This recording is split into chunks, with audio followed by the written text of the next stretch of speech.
Viewer question note number 2 comes from Ryan. I signed my son up for lessons, strength training, select baseball, and other parents say I'm chasing it. What do you think? Thank you, Ryan, for the question. This is something that comes up a lot and something we deal with parents all the time in baseball or softball. Parents, they almost apologize when they're trying to do something for their son. And I see parents as they sign up for a showcase or sign up for training, a lot of times they'll say, well, it's not that I think my son's a superstar. It's not that I think he's a little major leaguer. So my thing is very simple. Number one, you don't have to apologize to anyone. And number two, and this, I hate to say this because this does sound very corny, but you only live once and all of this stuff is time sensitive. So you want to give that player every opportunity to make him a better player. And yeah, I do understand different parents are going to, talk to each other about, well, this kid's doing this and this one's doing that and this one's, but you can't control that. You can only control your situation and your player. So if it's my son and he's 14, 15 years old, I want to give him every advantage to be better.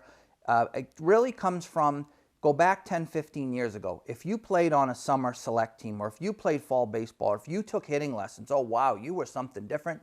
You were something special. Today's game, baseball and softball, everyone's taking lessons. Everyone's playing in the summer. It's no longer a question of, are you playing in the summer? It's where are you playing in the summer? Everyone's playing fall baseball unless you're playing a winter sport. So now the question becomes, how do you really separate yourself from the competition? And it's getting harder and harder to do. You have to be stronger, you have to run faster, you have to throw the ball harder, and again, you don't have the same advantages because a lot of the players are doing the same thing. But I can only say to families out there, I would never apologize for giving my son or daughter the best opportunity they have to move forward. Because again, this is all time sensitive, meaning there's no do-over. Either you get it or you have to wait.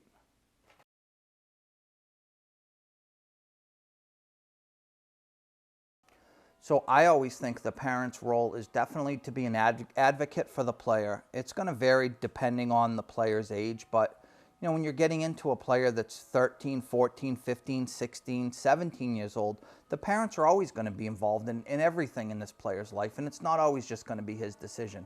I always like to think of it as the parents are kind of the guardrails on the road that are trying to keep the player definitely kind of on the right path. It's getting trickier and trickier, though, because especially in the college coaches, in the high school coaches, they don't want to hear from mom and dad anymore. And the parents know that, and they're hearing that. Everything's supposed to come from the player, and that's okay. It doesn't mean mom and dad are going to be writing letters to the college coaches, but mom and dad should be proofreading, let's say, the letter to the college coaches. The parents that I deal with, I try to give them the resources to help their child. When you have a player, we've been touching on going into the off season. I think a good thing for the parent to do is research a sprint program, research strength and conditioning. The best results are going to be when you can help lay it out for the player and they don't have to think about it.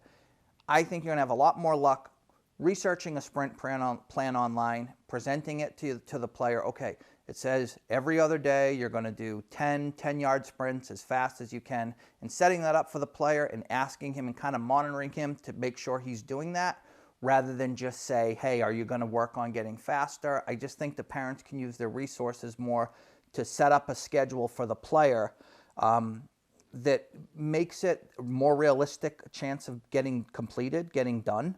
I'm a parent too, so I also realize there is that give and take between, am I forcing my player to do this, or am I guiding them in the right direction?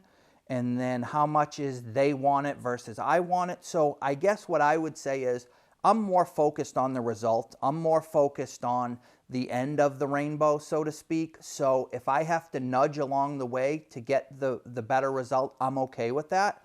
I think when you get to a point where the parent's doing everything, then you kind of have to stop and have a conversation to say, okay, listen, it seems like I want this more than you do. But for the most part, I think nudging, I think the parents kind of pushing the player along in certain instances, I think is a positive. If you enjoyed the video, please let us know by leaving a like. If you have a question you'd like answered, please leave it below in the comments section. If you want to catch more of this content, make sure you follow or subscribe so you don't miss out on anything. Thank you. See you next week.